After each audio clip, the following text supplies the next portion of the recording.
আচ্ছা, এবার যারা চরমোনাই গেছেন আপনারা আমাকে বলেন, যারা উজানি গেছেন তারাও বলেন, ঢালকানগর যারা গেছেন তারাও বলবেন, নানুপুর যারা গেছেন তারাও বলেন। কোনোদিন কি চরমোনা, উজানি, নানুপুর, ঢালকানগর কোনোদিন বলেছে যে ভাইরা সব বাদ দিয়ে আমি পীররে মানো?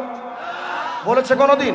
বরং এই সমস্ত হক্কানি দরবার থেকে কি বলা হয় যে আমি যদি কোনো ভুল করি, আমাকে অনেক পীর সাহেবরা বলেছেন, মুফতি ফয়জুল করিম দামাত বারাকাত একদিন আমাকে বলছিলেন, ভাই আমার যদি কোনো ভুল হয়ে যায় আমাকে ধরিয়ে দাও, আমি ভুল নিয়ে কবরে যেতে চাই না।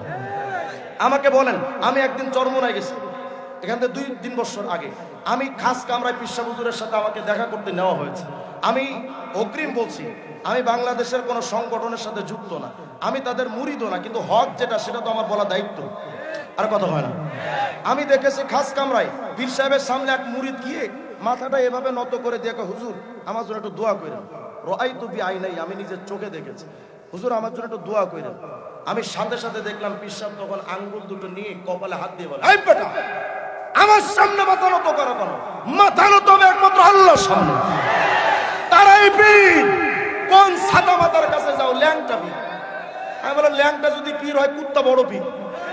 ল্যাংটা বাবা নাকি ভাগ্য পরিবর্তন করতে পারে। বাবার কাছে গিয়ে কয়, বাবা ভাগ্য পাল্টা দে। যা দেখি ল্যাংটা বাবারই কপাল খারাপ, কাপড় চোপড় দূরের কথা জাঙ্গেও নাই। আছে না নাই?